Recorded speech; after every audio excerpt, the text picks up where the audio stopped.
So is it a boy or girl? Who cares? The Catakin is on. You've reached the $1 million question. Here it is.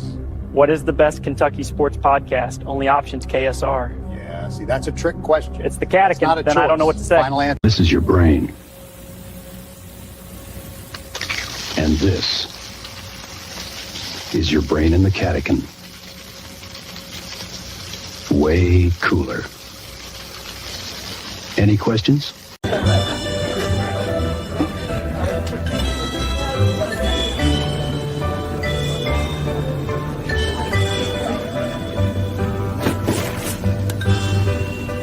I thought this was a mascot party.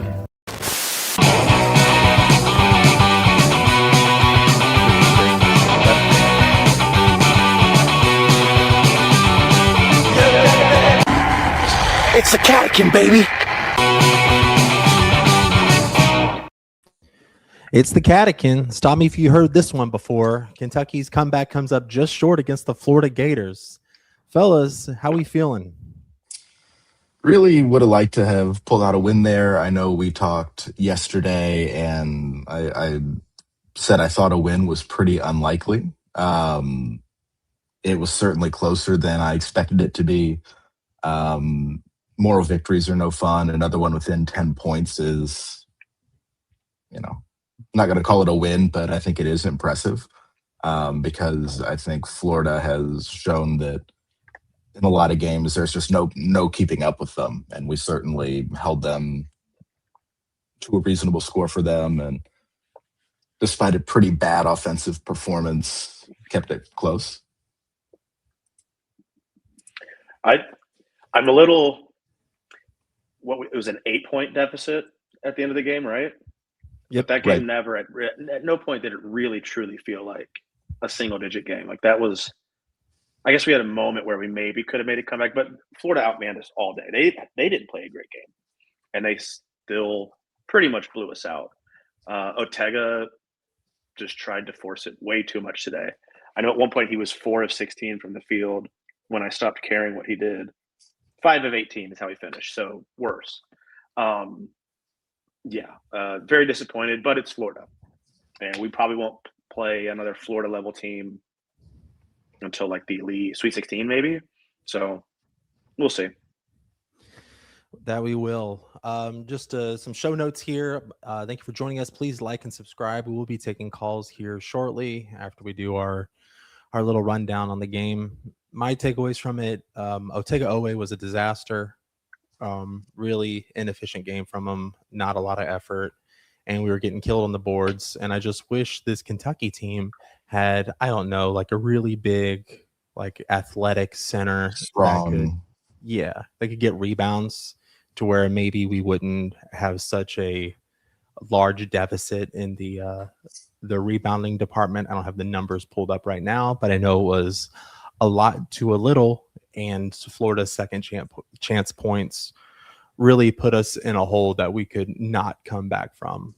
Because if you're going to have a comeback, you're going to want those to swing the other way. Instead, we had really bad turnovers and we were getting beat up. And once again, we're complaining about calls at the end of the game, even Otega Oweh getting a technical in the middle of a comeback. What are we doing? The rebounding margin was 50-29, just to put that on the record. It was they out-rebounded us by 21, and they doubled us up on offensive rebounds. Just embarrassing. Yeah. Well, and it's not that we didn't have opportunities for offensive rebounds. We missed a ton of shots. They were there for the taking. And frankly, defensive rebounds were too. That's how Florida was able to have so many offensive rebounds. If you're not missing, you're not going to get any offensive rebounds. But certainly when they have 13 more second chance points than you do and you lose by 8, that hurts. The game shifted almost immediately when Colin Chandler shook him out of his shoes, fell over, and proceeded to brick the shot. Like, how much momentum do we have out of the gate like that if that shot goes down? We'll never know, because we missed that one, and we missed almost all of them, minus Mo Diabate in the first half. Yeah, when Mo is our most efficient 3-point shooter, something has gone terribly wrong. And shouts to him. That's awesome that he went 2 for 3. But man, you really would have liked to have seen some fall for somebody else. It's not going to Aberdeen be had 2. It's not going to be Jelic anytime soon. Just Brick City on wide open threes all tournament. Yeah, but it wasn't just him. Chandler missed some open ones. Noah missed some open ones. Oweh missed everything. Yeah. Good for Noah. I know. Playtime. And people got frustrated because he wasn't hitting his shots, and I think the viewpoint is that's your role. That is what you are here to do. If you're in there, it's wasted minutes unless you do that. And in the middle of everyone complaining that he took and missed a 3, he got a rebound, got a steal, pushed the ball up the court faster than any other player we've had all season long. And it's like, well, it's nice to see somebody trying to take advantage of a fast break at least. I mean, didn't really contribute a whole lot other than that. But man, if we've talked a lot this week, I feel like about stat lines that don't necessarily align with how it felt, like BG's greatest ever 0.1 rebound game. Well, this is maybe the worst ever 10-point game for a player for Otega. 5 for 18, nothing from 3. He did have some rebounds, 4 fouls, team high 4 turnovers. He did play the whole game. I mean, it's funny now after all of the complaints all year long about you can't take him out. At no point should Otega be off the floor.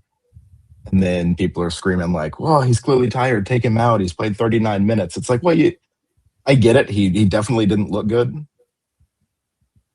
But stay on the same side too. I mean, if your position all season long has been you can't take him out, he is too good, he's off on our only option, I feel like you need to stick with that. Yeah, I don't want to take him out. I just wanted to play better. Sure. Yeah. I'd like I want him to be engaged all the time. Don't throw a temper tantrum and complain to the refs for 5 seconds when you miss a shot, and don't get back on defense and let your man get an easy bucket in transition. And definitely don't do it 5 times every game because you shoot in bulk. That's the most frustrating thing in the world, is watching him throw his hands up to the refs every time he misses. Meanwhile, everyone else is full sprint the other way. Meanwhile, Brandon Garrison's running like a cartoon down the court. If Brandon Garrison were to Naruto run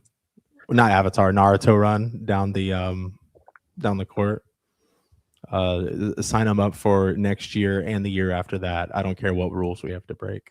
Keep bringing him back. Peanut Butter Posse has a thought here. Getting killed on rebounds is usually lack of effort, but it wasn't the case today. It was literally bad luck with all the long rebounds. I think it's size, really. Florida's really big and strong, and we are not, and weak, soft. At certain points of it, I felt like I was watching an outmatched BYU team or middle of the road P5 team.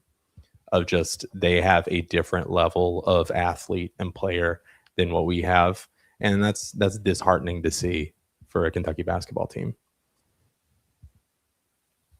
I think that's the name of Florida's game, though. I mean, that's what they've done to everybody all season long. Couple head scratching losses in there, but of their 6 losses, 3 of them are 1-point loss to Duke, 6-point loss to Arizona in the first game of the season, and 4-point loss to UConn. Those all make sense. Those are teams that are built to put up with that. Otherwise, it's 43 TCU, 51 Mizzou, 38 Auburn. So no bad losses, and they've just smoked everybody all season long in their wins.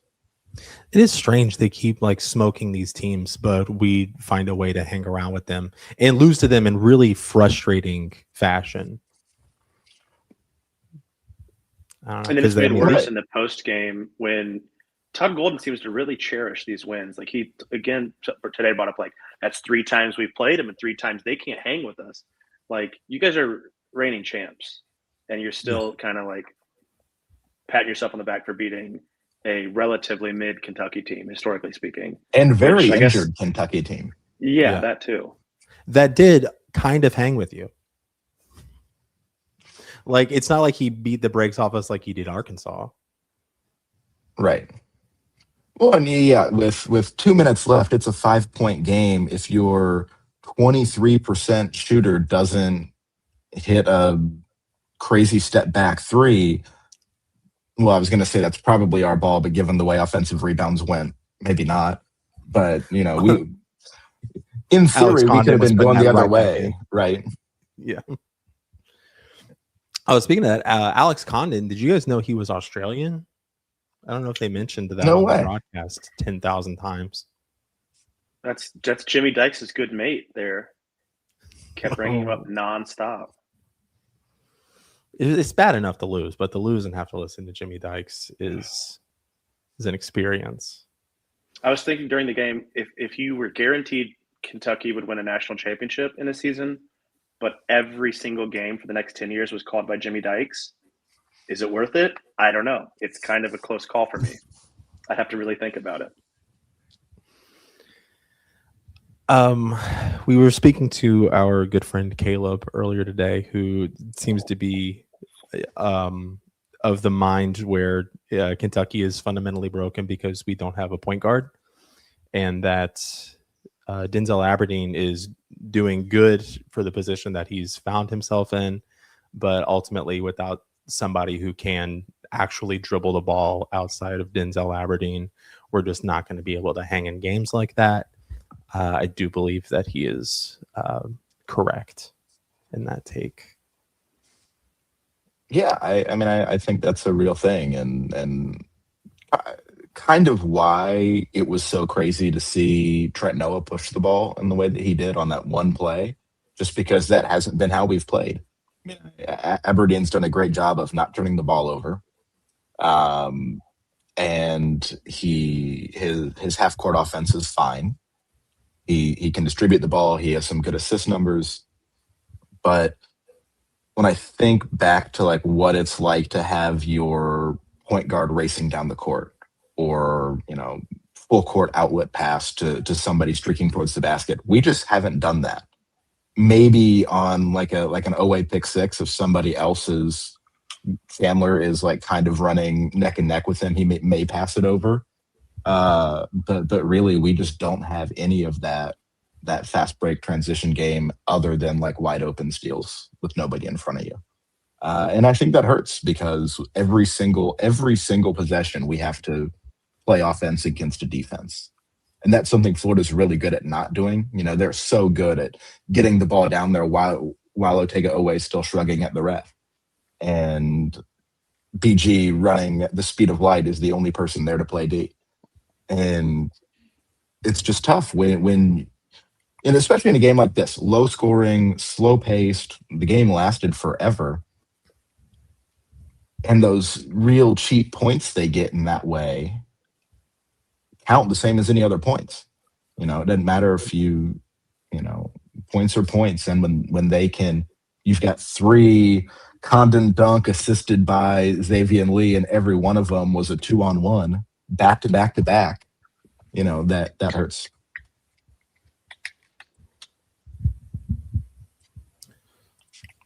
Sorry, just reading the chat here. Going here that said, always stayed in way too long for how he was performing.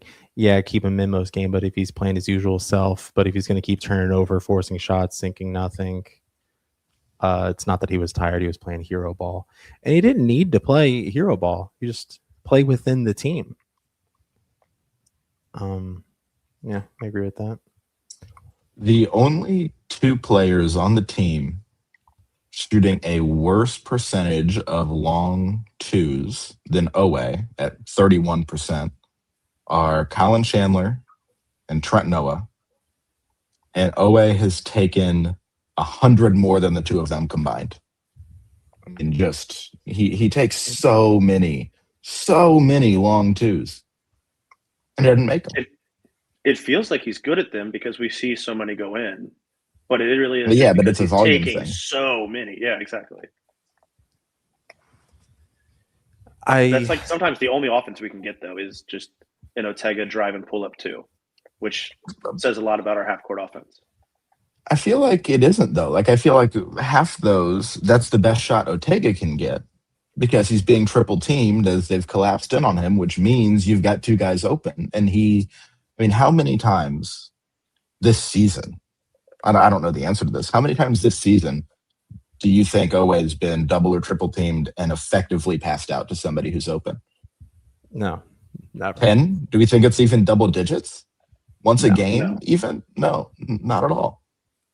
And that would be so helpful. It does seem frustrating where our offense seems to be a lot of it's my turn, and they'll get the ball and they think they're going to shoot the ball no matter what happens in that possession. And we see that from Otega a lot. I saw it weirdly with Yelovich today where we passed the ball to him in the post and he just kept backing his man down, and then help defense even came and he still tried to shoot a bad fadeaway. I don't like that we do that. And when we have Pope in a post-game show saying like everybody's got the green light, I don't know how much of that is being coached out of them. Well, and I feel like the whole team's on board with it because when you've got the one guy with the ball that wants to play hero ball, everyone else is content to stand there on the perimeter not moving.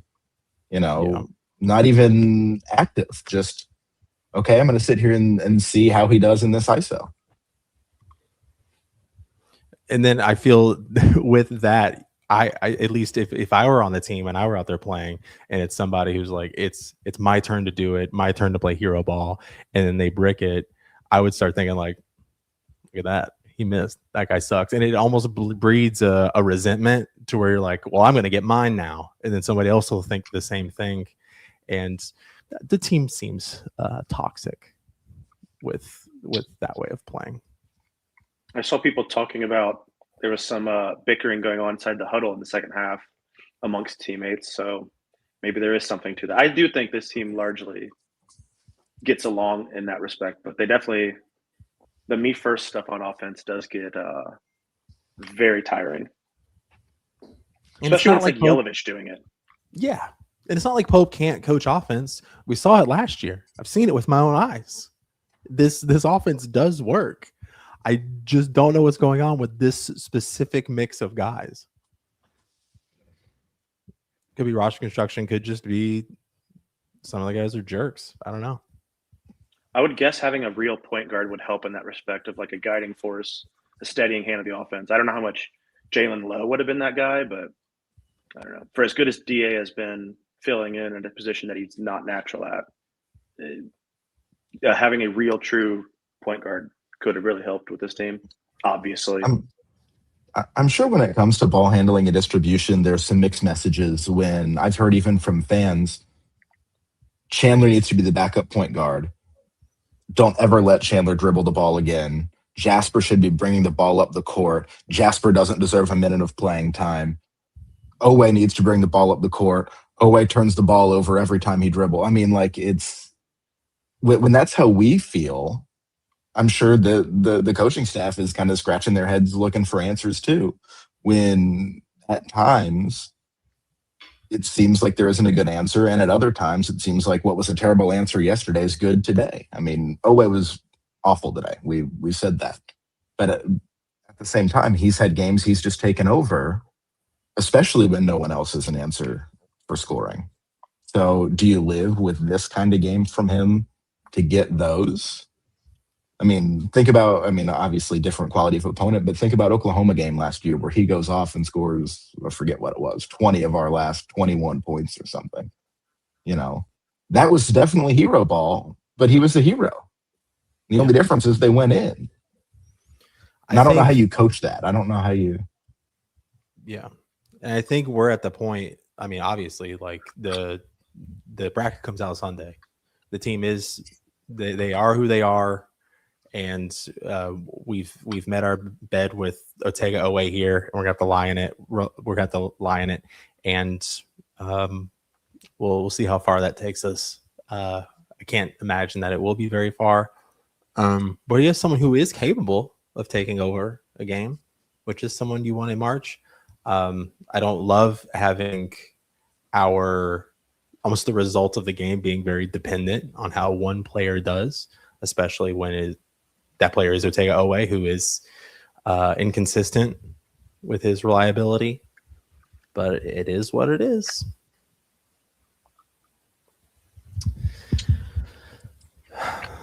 I'm scared to say this next part. Unfortunately, I think that you don't want this to be a time of the year where you're still answering those questions. And that's where I think some of even though Cam's back now, when all season long you're playing roster games and trying to figure out who starts and who plays more minutes and how many minutes can you play and what works and what doesn't, and you're having kind of these mixed results, I think that you'd like to have all of these questions answered by now, and we just don't. Like, how many questions does Todd Golden have about his team going into the tournament and what everyone's role is and who do we rely on for this? And I mean, I think zero. And that's where I think that I feel more worried than anything else. I mean, I've seen us put together good games. I wasn't nearly as disheartened today as other people. I mean, I respect Florida. I think they've got a really good team. And the way they play is just hard to beat, as has been proven by all the good teams that have lost to them this year. I just wish we had fewer questions about how we were going to try to do it. I am scared to go to this next part because I'm about to open the phone lines unless you guys have anything you want to cover here. I just want to reiterate how bad the refs were again. I just want to touch on it and move past it, but I did want to – they're consistently the worst people in the world every game. Now we can open up the phone lines. Okay. Here goes nothing, right? Who's going to be our first ever caller? This will be fun. All right, taken out of do not disturb mode. Phone lines are open. So I guess we just kind of vamp until we get the first one. I'm a little nervous. Yeah, it's people are trying to mess with me in the chat. Oh, we got an incoming call. Okay, here we go. No slurs, please. It's the Catican. What's your name? Where are you calling from? Kentucky Richie here. Let's go. First ever. What's up, Richie? First time caller, long time listener. I got a question for Jared and Ben. Do y'all think Pope gets a third year? I'll hang up and listen. Thanks, guys. Love you, Richie. Thanks for calling. You know, I think he does get a third year. I think that, especially given the injury situation and the question marks in our athletic department at this point, it would be crazy to fire him. And who even would be in charge of running that search? I'm higher on Pope than I know a lot of people are at this point. But I certainly don't think that he gets canned after this year. Got a question, Jared. On to our next call. What's your name? Where are you calling from? Hey, this is Vol calling from Kentucky. What's up? Hey, Vol. Howdy. I think he does get a third year. What you got? Yeah, this is a first-time listener, long-time caller. Just wanting to know what y'all's thoughts on Travis Perry Marfo. Thank you. Yeah, no problem, bud. Have a good. So this is gone how I imagined it was. I mean, obviously we want Travis Perry back. He was the difference between this season and last season. We're missing that ingredient. And the first order of business for Keegan Brown should be Marfo. Obviously. I think he also went off last night, 16 points to bring home the win for Ole Miss. Is that correct? Ew. And somebody fact check me. If we had him today, it makes all the difference in the world. Someone named Cole says, "Is this live?" I suspect Cole may be old if he's saying something like that. Cola does have a little live thing on there. But I'm kidding. yes, Go ahead. Just on that note, TP 30 minutes, 16 points, 4 of 8 from 3, 6 rebounds, 2 assists, 1 turnover, 1 steal in like a 4-point win for Ole Miss last night. So good for him. So I have something fun. I noticed in StreamYard, where we stream from, it has, so we all see our background here is the little man cave. It has an AI option where it will let you generate a background from a prompt. So if anyone in the comment section has something fun for our background, I'll throw it up this episode, because who cares? Kentucky lost to Florida. I did one earlier, Old Man Hot Dog Party. Oh, you guys aren't on there. So, Also, I did notice this earlier. Is the guy in the middle, is he just holding the hot dog in the pool? Is he dogging in the pool? He's raw dogging in the pool. He's raw dogging in the pool, man. Usually places have rules against that. I think if there's any food that you could eat in the pool, I think hot dog might be the best option. No. Dogging in the pool.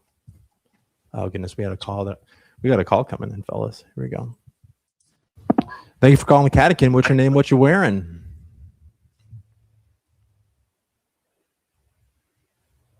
Don't be shy. Here we go. Hello. Hey, this is Todd Golden's lawyer. Let's talk to you. Bon, you take this one. Yeah, we just want to let you know that we're filing a cease and desist Cease and desist. on any comments made about Tom. We're of age. You got the wrong number, I think. Yeah.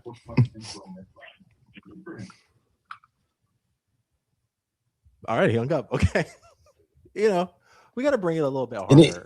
Cease and desist on any comments made about Tom. Oh goodness, this is whoopsie, almost put something bad on there. Checking the chat here. For anything good. What do you think our seed's gonna be? You think we're locked into a 6? You think we fall to a 7 or 8? Either 6 or 7. I think that BYU and Louisville and I don't know who the other team maybe ahead of us on the seed line was. BYU lost to Houston. Sorry, there's a call coming in. I don't know why it's coming through like that. Do we need I have to not take organized calls very well. Yeah, we can take it. Thank you for calling the Catakin.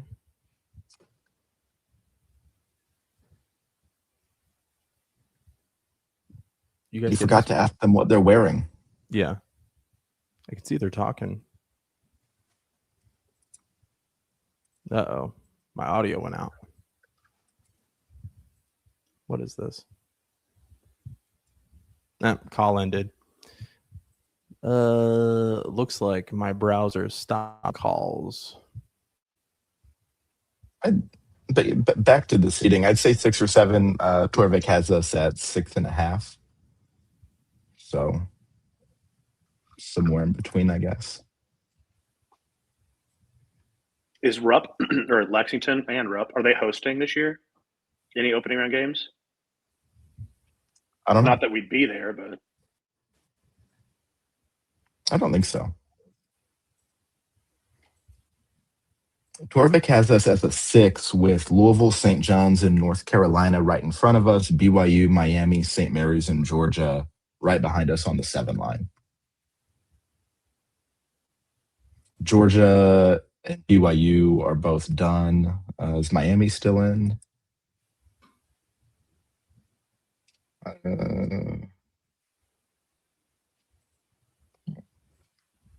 mean, I don't know if any of them have the opportunity to pass us. I don't know what their lines are going to be.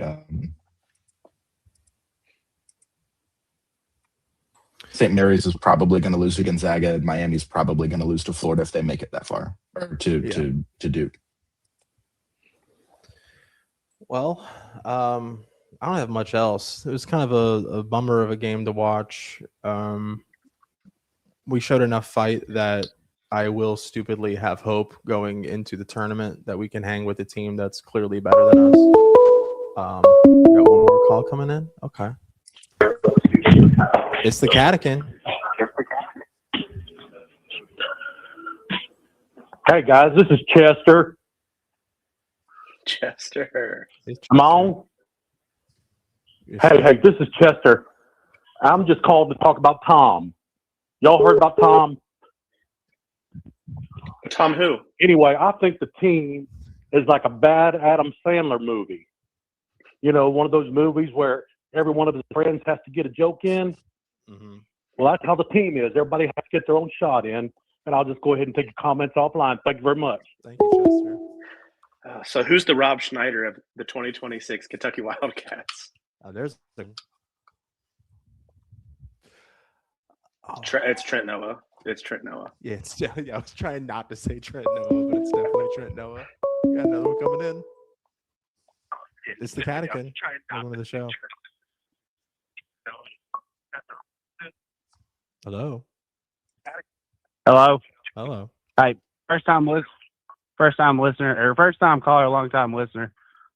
What's the seed for this for next week? And Cole, are you in bed yet? Thank you. That's all I got. Thank you. Like I said, I think 6 seed or 7 seed probably. And we'll have to defer to Kentucky Richie as to the bracketology. But like I said, I really don't, at least for what Torvik has, I don't see the teams behind us moving up. It's just a matter of whether he's accurate or not. You're on with the Catakin.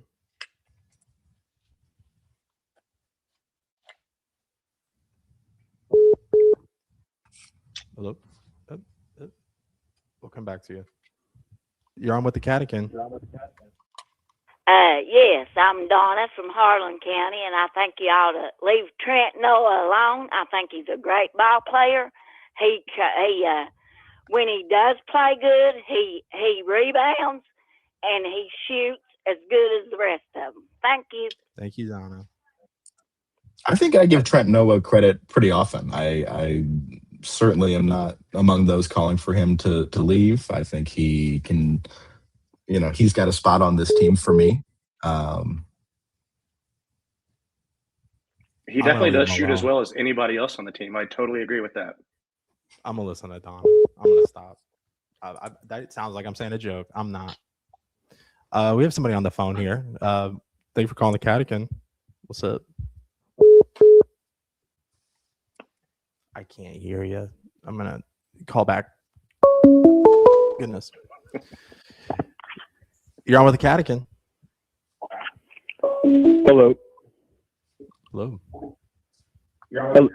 Yeah. What do you guys think about next year having no recruits coming in? Do you think we're just going to get all transfers again? Or, honestly, what do y'all think we're doing?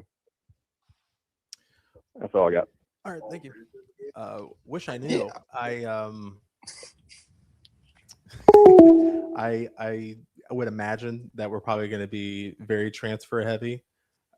I know we're still poking around with Tyron Stokes, but if that doesn't happen, I would imagine it's going to be transfer heavy, and I can't imagine that we have a lot returning off of this team. I think one factor that's made this more difficult is just, we know who we want back, but we don't necessarily know how many of them want to be back, and that's the issue with only having 2 guys who are running out of eligibility and one who's almost certainly going to leave for the draft anyway. That's potentially a lot of returners and makes it difficult to, if you're like a freshman looking for your role on this team, well, where are the holes going to be? You don't know. Aberdeen's gone, Oweh's gone, and you can assume JQ's gone. Other than that, you've got to rely on Pope's estimation as he's recruiting you as to who's staying and who's going. And I said last summer this is going to be a tough recruiting cycle just because you kind of would have all season you had to wait and see how these guys were going to perform. Would anyone else be draftable? Would anyone be so bad that of course they're going to transfer out? Is anyone going to surprise us and transfer out? And I think all of that kind of makes it really, really difficult as a freshman if you aren't necessarily a top 10 automatic guaranteed starting spot. You don't really know what your role is going to be.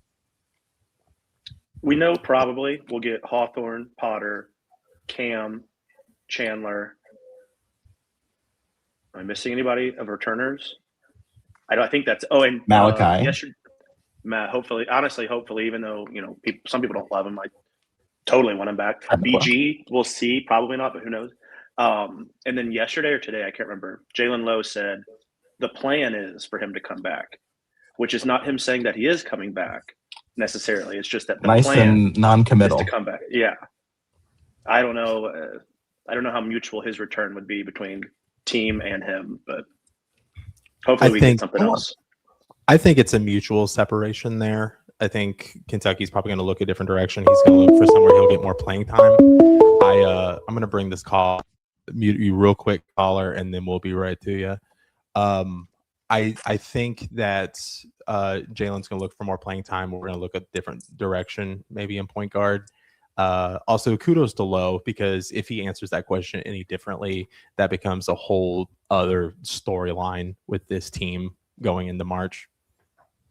I don't know how else he was going to answer that question. All right, back to the caller. Thank you for calling the Catakin. Yo, what up? It's C-Lay. First time, long time. Hey, just clocked out at Kroger. A couple of things here. Thoughts on Colin Chandler and Malachi Moreno off the bench next year. And Jared, what's your top 5 Discord users of the week? I'll hang up and listen. Thanks. Thank you. I'll let Jared handle his portion first. Okay. Top 5 Discord. This is so inside baseball because, of course, Raph and Caleb, of course, never been. And then probably our friend Top Cat 3 times in a row. That's a cop-out answer. Or as far as BJ Spurlock. As far as champ. And the 5th one, I'm going Richie, obviously. As far as Chandler and Malachi being back, I certainly want them both back. I know some people have been frustrated with Chandler when he shows flashes on defense, but not consistently. And he has really good shooting games, and then he has games where he's just not making them, or they effectively double him and kind of totally remove him from the game. I think it would be crazy to run off somebody who was almost all season long the top 3-point shooter in the SEC, even with his inconsistency. I think as of today, he's like number 5 in the league in percentage on very high volume. And I think it's crazy the way people say Pope needs to recruit shooters, that you run him off. I mean, is he the most athletic guy? No. Is he more athletic and more of a known quantity than almost any other 45% shooter you're going to bring in out of the portal? Yes. If you're a known quantity who's incredibly athletic and shooting 45% from 3, you're not going into the portal, you're going into the draft. Even his value as a guy who's been in the Pope program for 3 years, since we'll have a lot of roster turnover, also invaluable, aside from his on-court production. Same with Malachi, too, I guess. And Malachi's great. Malachi off the bench we should be so lucky. That'd be a great bench piece. I agree. Mac here says, in my opinion, Cam is the only returner that is on the level of player we need, like others, but need to recruit over everyone. Another call coming in. You're on with the Catakin. Hello, I'm out of Louisville. I was just wondering, what is Florida's team going to look like next year? Do they are most of them graduating? And I'm just curious to see if they try to implement the same system that they've been running, if they even can. All right, thank you.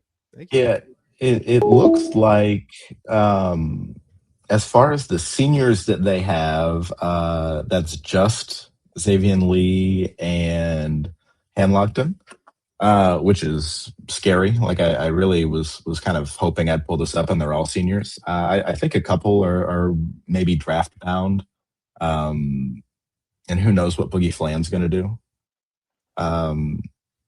I think that they're sort of in a similar spot where they don't have certainly no top guy coming in for next year. They may have somebody in the 40s or 50s. Yeah, right. But I think Golden is probably pretty comfortable in the portal. I think that Florida has resources that can help him succeed, and the pitch to play for, who knows how this season ends up for them, but they've been incredibly good, and they were champs last year. Like, that's a pretty solid pitch. Someone earlier in the chat said, like, I don't think you guys realize how many other teams also don't have any recruits, which I was like, okay, whatever. But then seeing Florida having one unheralded 3-star does kind of make me feel a little bit better about where we stand in recruiting, but also makes me feel bad about the portal because other teams will also be locking down the portal, like Florida. You're on with the Catakin. Hey there, how are y'all doing tonight? Doing well. Good. So I have two things real quick. One, Todd Golden is actually undefeated since the allegations came out at Bridgestone Arena, home of the Nashville Predators. Don't know if that's a coincidence or not, but and also I have a message to Mark Pope as well. Go ahead. Why don't you pump me from the back? Use my ball. Saw that one. Another interesting statistic that some Florida fan brought up before the game is that Florida as a team is undefeated in games in which Denzel Aberdeen makes a 3, including now their 3 against us. Oh, wow. Saw this one from Don. Says, we desperately need a GM. John Pelfrey was at the game the other day. I think he'd be a good choice. No, John. I don't think John Pelfrey would be a good choice. The rumor is Keegan Brown in some sort of capacity, and then on the KSR pre-show today, there was some hints around someone who's going to be associated with the team, and it was left vague if it was a player or someone joining the staff would be sitting around the bench.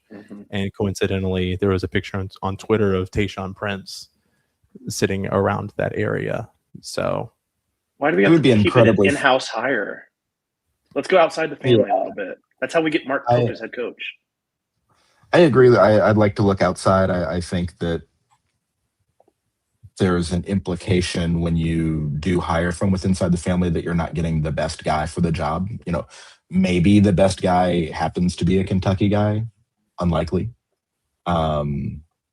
Or girl. I mean, Duke's done incredibly successfully with Rachel Baker. And I know that they really value her and her contributions. It's sort of a non-traditional GM role, which I think just goes to show how differently different teams handle this, because right now, not a ton of teams have a lot of experience here.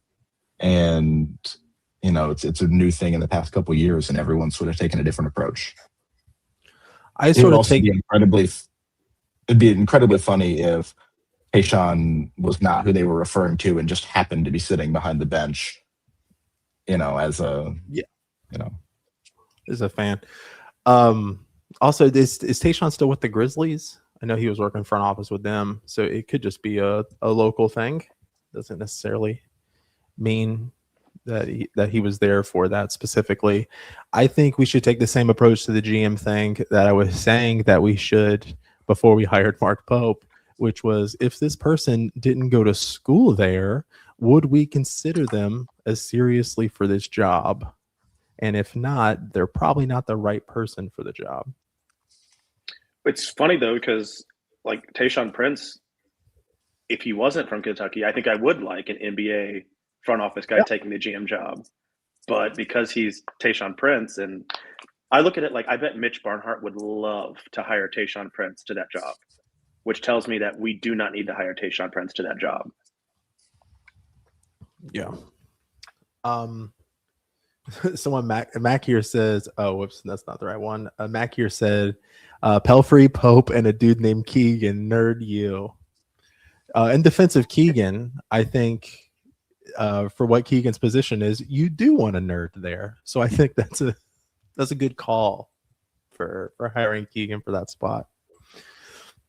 Also, if anyone's watching, check out Keegan's Twitter. Like he's very good at what he's going to be asked to do. So I think that's a good hire. And so his philosophy and just the way he thinks about the game, I think, is good. And at least it'll be a good voice to have in our.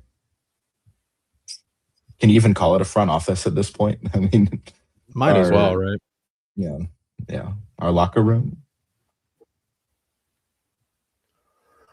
I don't have much else. This was a fun show. I like taking the calls. I'm gonna have to figure out how to not have the calls come through over there, but it took me long enough to be able to have all of us hear this. This was quite the feat. I've been working on this for a week, as Ben would know, because I would randomly write Ben in the middle of the day and say, hey, can you jump on and help me test this out?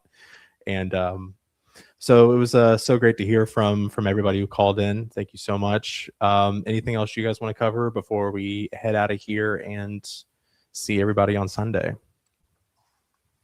I appreciate people calling in too. It's fun. I hope that's something that we can do going forward. I think it's fun to have people's voices that aren't just ours. Good questions, good, and it's nice to see what people want to know. You know what questions they have. Especially after a loss like today, that's a great, not just stewing over the loss, the four of us or the three of us, having callers call in that was a lot of fun. Oh boy. Yeah, one more for the road, huh? This is gonna be the one that ruins it all. You're on with the Catakin. Have you liked and subscribed yet?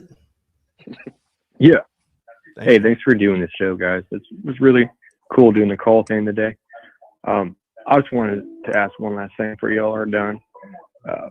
Can you guys just give me your, what do y'all feel about this refs? It's just been nonstop. And I know you guys talk about it, but can you guys really deep dive it real quick? Thank you. Thanks. I think it's tough. I think that they're often bad, and certainly you feel it more when you lose. And I notice every time Florida players walk. I'm sure we walk and they don't call it, and I just don't notice it because I'm not looking for it and it doesn't piss me off, and I'm not cussing and throwing things. But they're pretty bad, and I feel like the SEC in particular is bad. I know that the way that they do the scheduling, the refs aren't specifically locked into one conference, so it doesn't make sense. They should be all over the country doing all sorts of games. I don't know why it feels like the SEC is bad, but shit, our game was 2.5 hours, 2 hours 40. I mean, what was it today? It was unbelievably long. Yep. And I didn't even think it was. I mean, I guess we did accumulate a bunch of fouls, but it wasn't like a foul fest. So I don't know, man. They got to do something. They've got to do something. Interesting to see how we'll do in the tournament with a different set of referees. I do say that, but one of the most infamously bad called games for us was against North Carolina in the tournament game. So we're rolling the dice each time, but would like to see that. I just wish that it didn't impact the game so much. I know I'm not going to agree with every call, but I'm very tired of seeing things that are straight up egregious and the variance of what is a flagrant one or what isn't a flagrant one from game to game. Yeah, how was that 7'5" guy body bagging Cam Williams not anything today? That's absurd. After what Jasper did the other day was elevated to a flagrant. Just very inconsistent. Chandler fouled a guy with his nose today. I don't know if you guys saw that. Where he was bleeding. Wrong place, over? wrong time. That's insane. Interesting. That reminds me of what Nate said that one time. Yeah. I knew that was coming. Just on the note of John Higgins, real quick. people know him obviously from the North Carolina game in which he sued Matt Jones for our fans' behavior regarding his roofing business.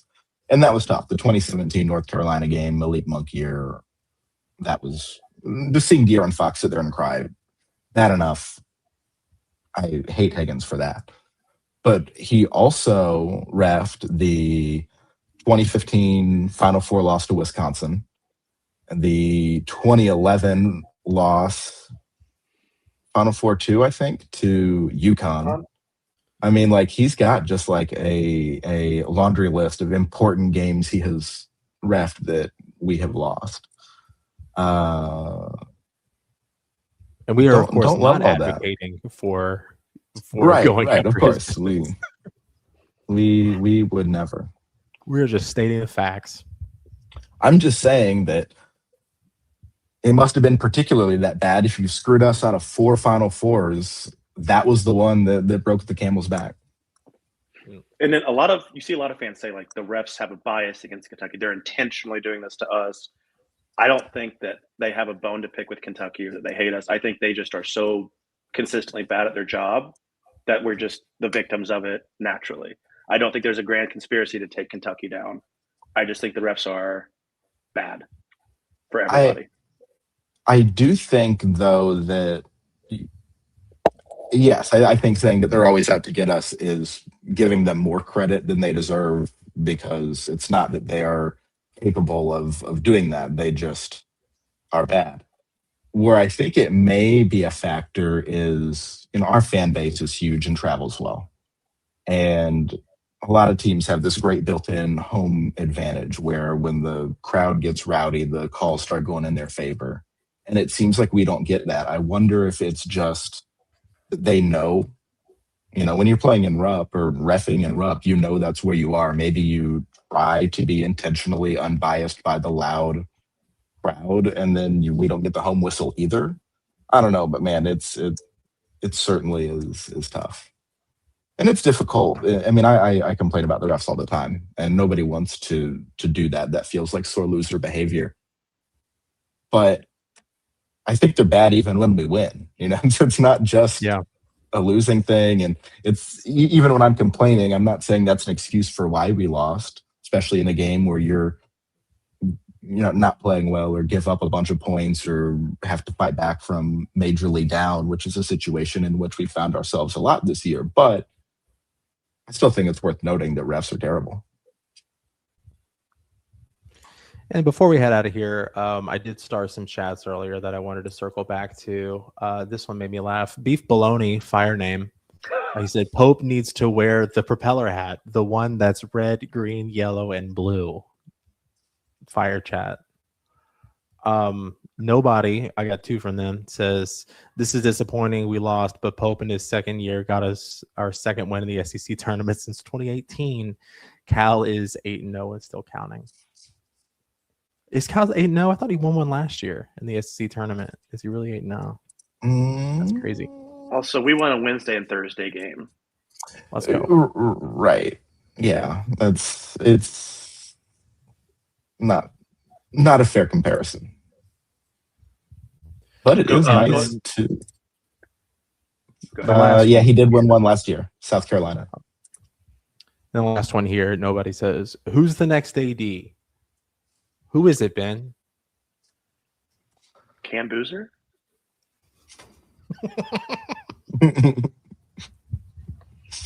I don't know. Put your suggestions in the chat. I wanna see who our viewership thinks the next athletic director should be. Who do you want to see? What kind of people do you want to see in that role? It's tough because when you want a new coach, you can just look at the sports that you're already watching and determine, he wins a lot. He's probably a good coach. I want him. I think evaluating an athletic director is very difficult. I know a lot of us really, really don't like Mitch, but from a school perspective, I think a lot of what they look at is how you do financially, how you do for some of the non-revenue sports. both of which I think Mitch has done very well. I mean, I think his reputation within those circles is probably excellent, as frustrating as it has been for us. So I don't know. I was at Alabama when they hired Greg Byrne, and I thought, who in the hell is this? And I think he's been a great hire. I know he's a Mitch disciple. So maybe there are other Mitch disciples out there. I don't necessarily think that is a poison pill that we should say, hey, this is going to be just like him. Because I think Greg Byrne is about as far from Mitch as you can be. Other than the fact that they both are good in non-revenue sports and they're good at raising money, and they're good in those ways, but personality-wise and what you bring to the table, I think very different. I think we can, if we look, depending on how this GM hire goes, if we go in-house, I would imagine the athletic director hire will also be an in-house person. Mark Hill, Dwayne Peavy, any of the other people from the Mitch Barnhart coaching tree, which, I don't know. Again, I would love to go outside the family for these big hires. This is actually what I was going to say right here. It says James Madison AD that hired Cignetti.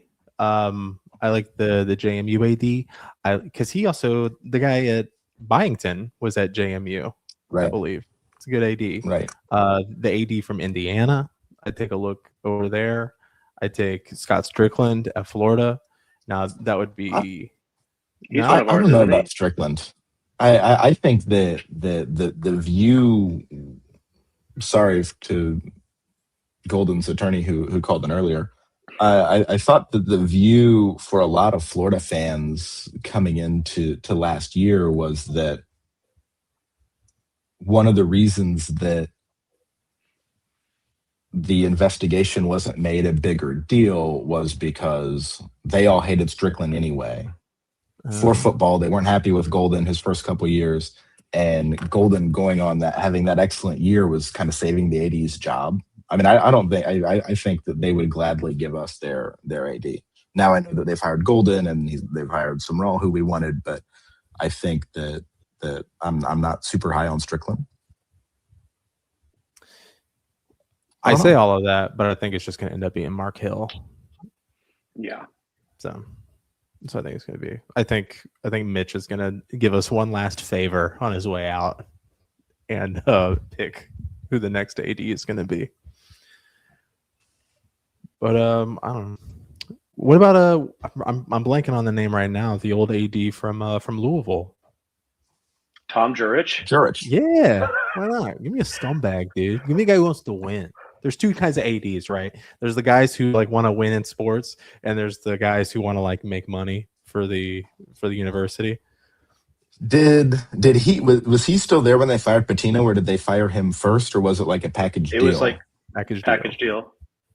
I was going to say, whoever fired Pitino from Louisville, I guess I get it in light of I think it was, less of the stripper thing and more of the Adidas scandal thing, that Kansas's AD just covered his ears and covered his eyes and let ride, and there have never been any consequences for at all. And now they still have Bill Self and Pitino's building good teams at another school. So it's funny looking back and saying at that time, like UNC had the fake classes scandal that amounted to nothing. Kansas had their Adidas stuff that really amounted to nothing, and Louisville got basically the death penalty. Couldn't have worked out better for us. Louisville got punished with Kenny Payne, which was worse than anything. Boy, oh boy. All right. Well, I think that's it for me tonight.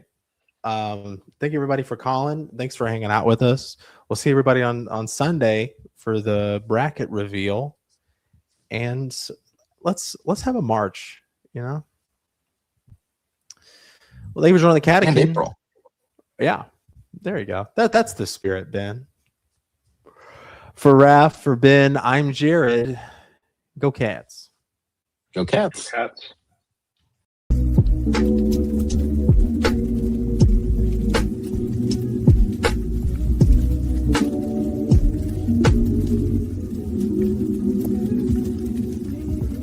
Thank you.